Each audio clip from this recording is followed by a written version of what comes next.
All right, let's jump right in. Today, we're taking a first look at Doordash, and I mean a real first look. We're not just scratching the surface here. We're going to get under the hood, methodically break down the engine of this business, look at where it's headed, and really tackle the critical questions that any serious analyst should be asking. I want to start with just one number, 82.4%. Let that sink in for a moment. That's the compound annual growth rate of Doordash's net revenue every year from 2018 through 2024. It's a staggering figure. It tells you immediately that we're dealing with explosive growth. So the big question is, why? What's driving this? And maybe more importantly, is it sustainable? Let's unpack it. Now, before we go any further, just the standard disclaimer. This analysis is for informational purposes only. It does not constitute investment advice. Our goal here is simply to understand the business on a fundamental level. Okay, so here's how we'll approach this. We've got 4 parts. First, we'll look at the engine. Is this actually a great business model? Then we'll look out to the horizon. How is the business evolving and where does growth come from now? Third, we'll meet the pilots. Who is steering this ship? And finally, we'll walk into the fog and address the key lingering questions and, of course, the risks. So, let's dive into that first section, the engine. To really get a grip on Doordash, you have to understand its core, which is this 3-sided marketplace.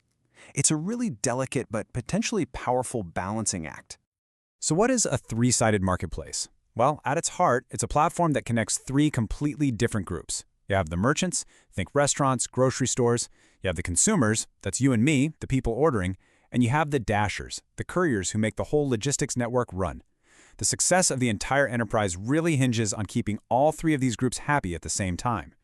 And the model works because it solves a very specific problem for each of these groups. For a merchant, it's a no-brainer. You get instant access to a massive pool of customers, and an on-demand delivery fleet you don't have to manage.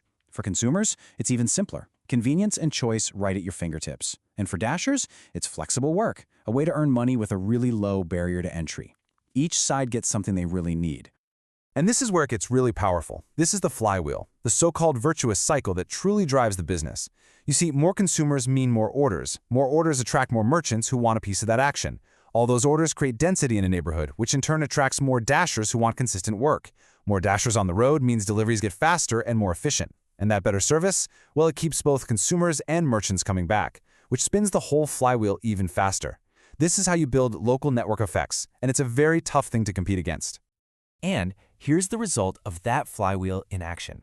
In the all-important U.S. market, Doordash commands an incredible 74% share of delivery bookings. Look at that.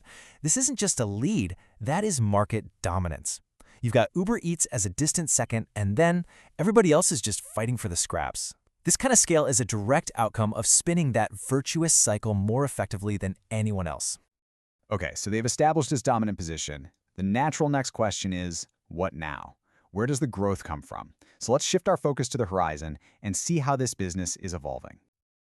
Well, the first part of the answer lies in the sheer size of the pie.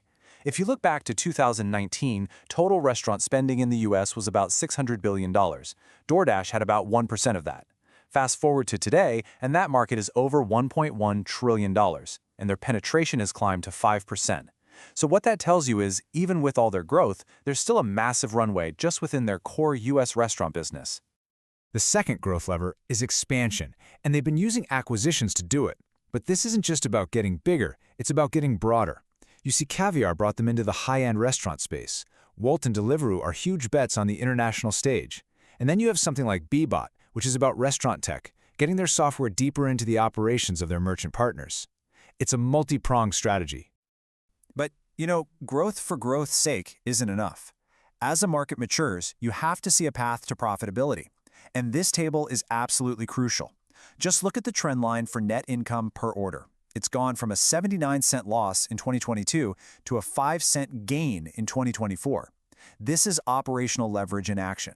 As their scale increases, they're proving that the model can, in fact, generate real profit on every single order. Now, a great business model on paper is one thing, but it's nothing without the right leadership. So let's take a quick look at the pilots. Who's flying this plane? It's important to note this is still very much a founder-led company. Tony Xu is the CEO and chairman, and he holds the majority of voting power, which gives him immense control over the long-term vision. And just as importantly, the other co-founders, Stanley Tang and Andy Fang, are still deeply involved running the company's innovation labs. This tells you the original DNA, the original vision, is still very much alive. And that founder leadership is backed up by some serious heavy hitters on the board. You have Alfred Lin from Sequoia, John Doerr from Kleiner Perkins. These are legends in venture capital, and they've been on the board since 2014, 2015. The fact that these incredibly smart early investors are still there a decade later, well, that signals a very strong long-term conviction in the company. All right, and that brings us to our final and I think most critical section, navigating the fog. Because every investment thesis has its gray areas. It's absolutely essential to acknowledge the risks and the big questions that are still out there.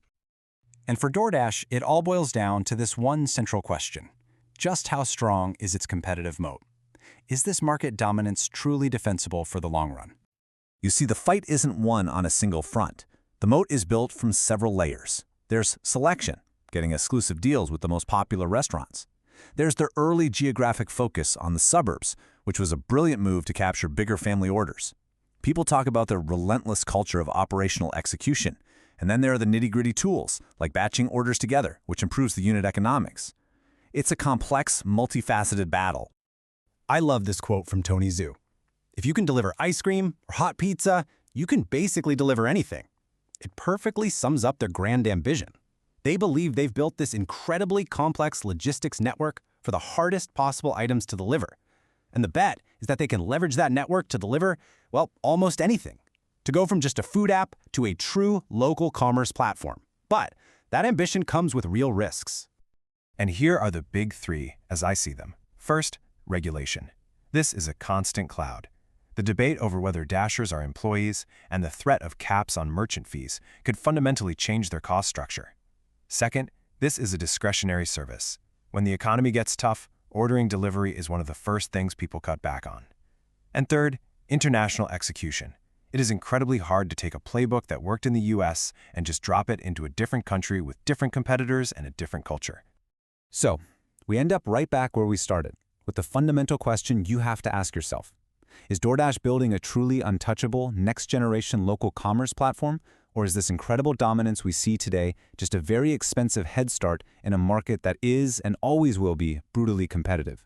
The answer to that question, well, that's what will define the future of this company.